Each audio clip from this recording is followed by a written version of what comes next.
Hello, friends, and welcome to Sleep Tight Stories. I'd like to say hello to Thea and her big brother Nathan, who live in Australia. Hello to Layla and Logan. Hello to Noah and Jonah. Hello to Isabel Johnson. Hello to Leandra. And hello to Esther Wilson. I'd like to say a happy belated birthday to Soren, who turned 7 on September 20th. A happy belated birthday to Thea in Australia, who turned 7 on September 21st. A happy belated birthday to Taj from Philadelphia, who turned 6 years old on September 23rd. A happy belated birthday to Elliot, also known as Ellie Belly, who turned 7 on September 25th. Happy birthday to Faisal, who turned 6 on September 27th. Happy birthday to Madeline, who turns 8 on September 28th. Happy birthday to Finn West from Zama, Japan, who is turning 7 on September 29th. Happy birthday to Augusta, who loves her cat Fluff Club and playing the violin. She is turning 9 on October 1st. Happy birthday to Melody from Singapore, who will be turning 7 on October 1st. And happy birthday to Quinn, who is 8 years old and has a birthday October 2nd. Happy birthday to you all. I hope you have a wonderful day.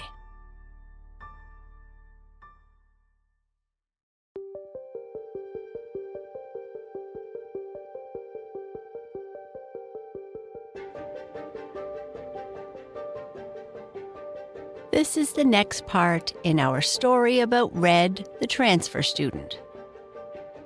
Red is getting more used to her new home, but is minding the early mornings. The Solving a Mystery Club has found another mystery to solve, and they schedule a meeting in the cafeteria during lunch. This mystery needs the group to be out at night, and Red doesn't know how to make that work until one of them suggests a sleepover. Will they be able to solve this new case? The Transfer Student, Part 9, The Night Case.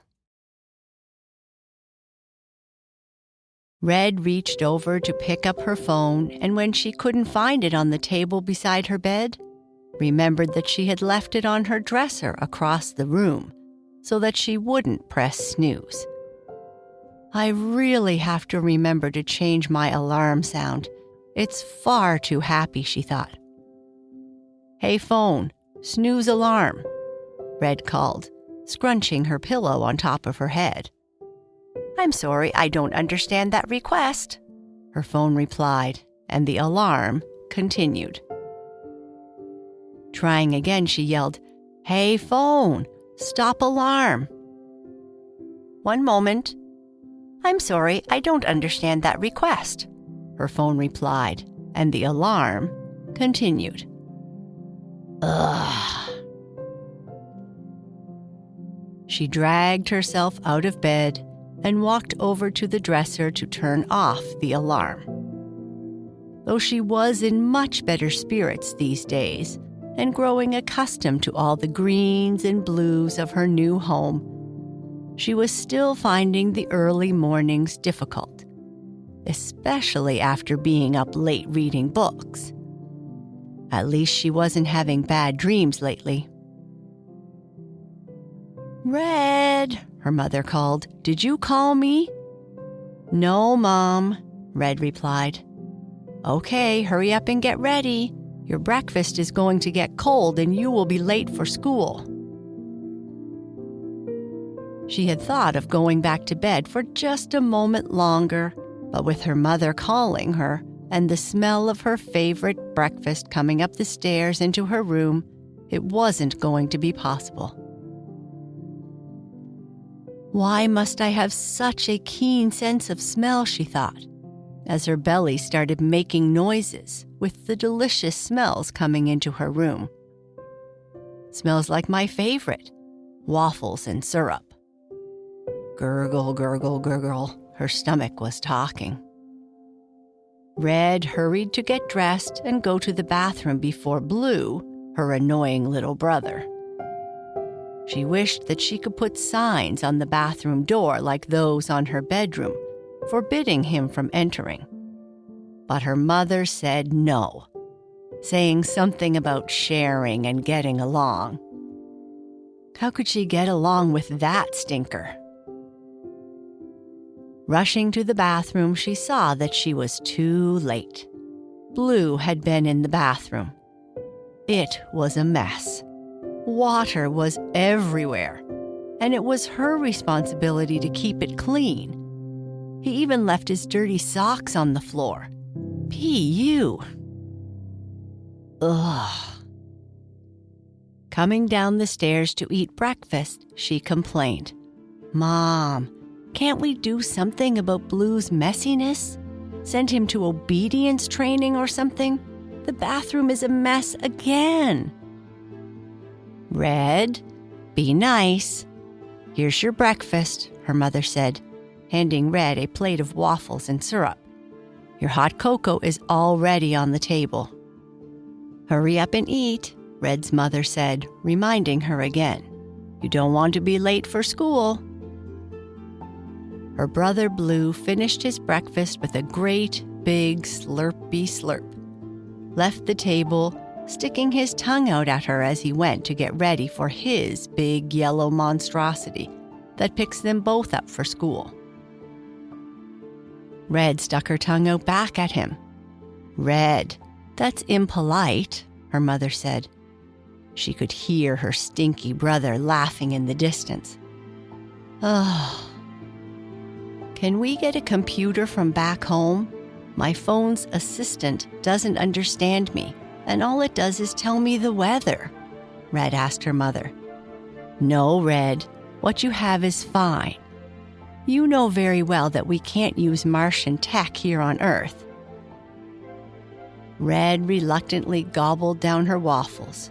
She preferred to eat them slowly, licked the syrup off her plate, and gulped down her hot cocoa.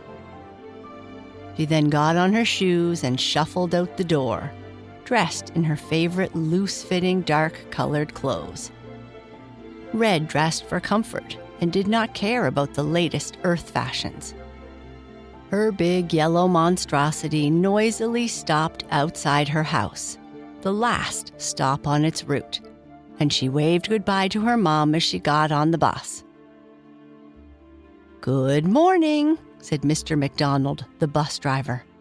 Mr. McDonald was always so cheerful in the morning. "Good morning," Red replied, but not sounding as convincing as him. As she walked down towards the back of the bus, the only place there were ever seats, she was determined that this time she would not hit her head on the roof when the bus hit the speed bump on her street. Bracing herself with her hands on the sides of the seats, she didn't. Yay, a win, she thought. Getting ready to sit down at the back of the bus hit what must have been a large pothole, causing her to lose her balance and land on Charlie's lap, who had a runny nose again and a pile of used, wet tissues where she just fell. Yuck. Getting up, Charlie removed the tissues stuck to her pants and said, sorry, Red, and good morning." "Morning, Charlie. Cold again?" "Yes. My mom says my body must be worn down from all the workouts in gym class. That's why I have a cold." Don't you spend most of gym class sitting down?" Red replied. Charlie simply shrugged his shoulders, and they sat quietly until they arrived at school. Red noticed Rachel, wearing her favorite shirt with a book and worm on it.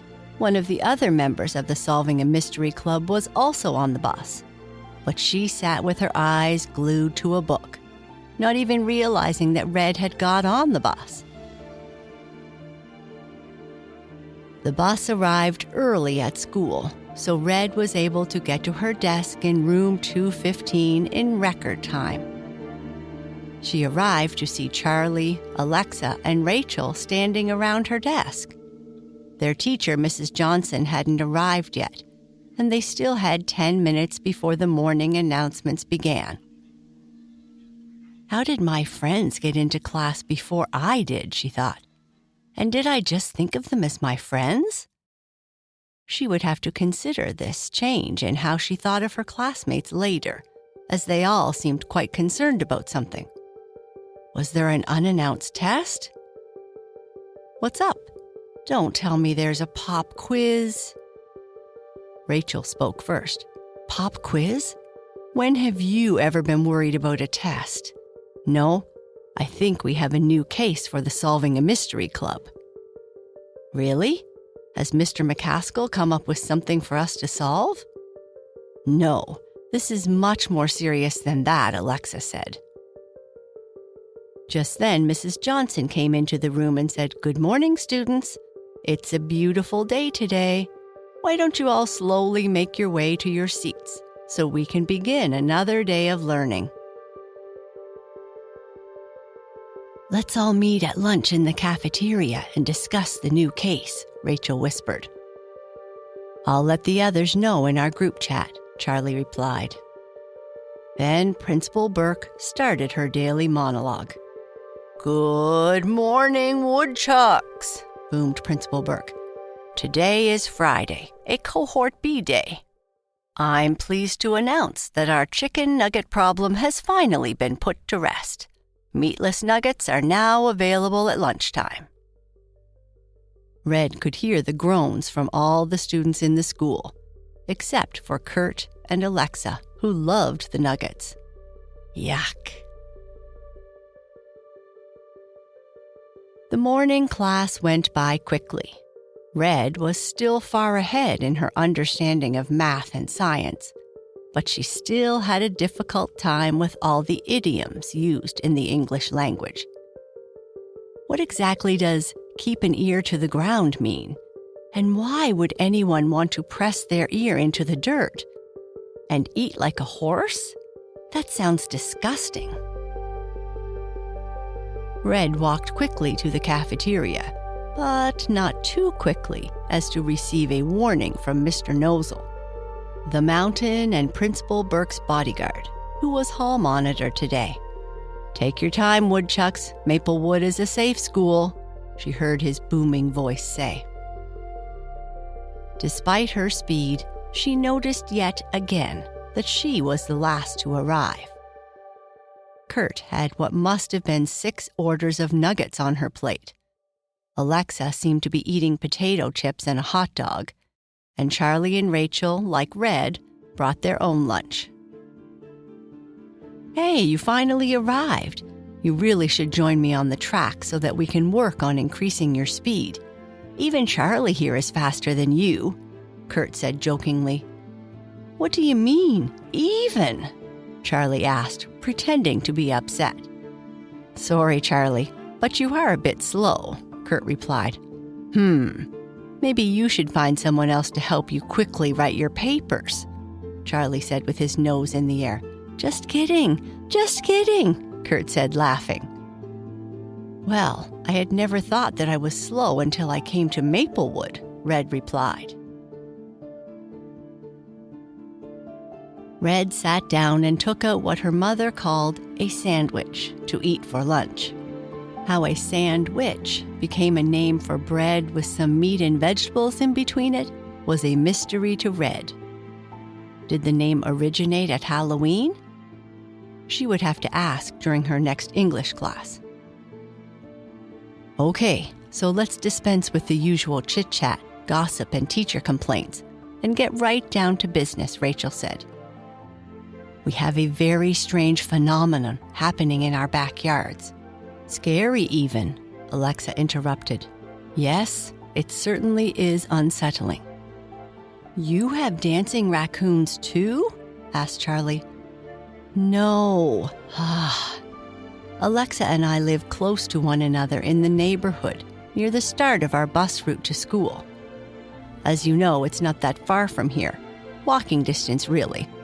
And every night we have seen something strange in our backyards, Rachel said. Kurt said she had seen something similar as well. That's right, but I tend to be asleep early some nights, so I haven't seen it as often, Kurt said. Have you noticed anything strange in your backyard at night, Red? Alexa asked. No, not unless you consider my brother Blue running around outside in his tiger pajamas strange, Red replied. Kurt said. What have you been seeing? Red asked. We have both been seeing lights floating in the backyard. Sometimes high above the trees. Sometimes they float around in the garden, Rachel said with a tone of concern. Sometimes the lights are green, and sometimes they are bright red. You sure it's not just somebody with a flashlight looking for buried treasure? Charlie asked. It could be, except they would have to be able to fly, since often the lights are above the trees, Rachel replied. Maybe it's ghosts or aliens. That must be it. There are aliens looking to make contact with students from Maplewood, Charlie said excitedly. Red took note of that idea. I really hope this phenomenon that they are seeing has nothing to do with the AID, she thought. She hadn't seen any indication that they were still upset with her joke about being from Mars, and she didn't notice them in the neighborhood recently. Well, it could be anything, but that's why we thought this would be a good case for the Solving a Mystery Club. We thought we could get together and try to figure out what is going on. Red and Charlie, what do you think? Are you interested? Alexa asked. Sure, of course. But if this happened at night, I don't think my parents would let me stay out after dark on a school night. I have too much homework to do, Charlie said. I'm in the same situation, Red replied. How about a sleepover on Saturday night at my place? That way it won't interfere with homework or Kurt's early morning practice, Rachel asked. I think that would work, Red said. Red thought her mother would be pretty enthused that she was invited over to someone's house. She was very concerned about Red fitting in with the local inhabitants. I'm pretty sure it will be okay, Charlie said. My parents always seem happy when I am out of the house. Great, then let's all ask our parents and say that we will all meet at my house at 6 p.m. on Saturday. I'll order the pizza, and you guys can bring snacks, Rachel announced. Let's all confirm via our group chat, Kurt said. And with that, the bell rang, signaling the end of lunch period. Red walked to her next class alone, deep in thought, worrying that what her friends were witnessing had something to do with the AID.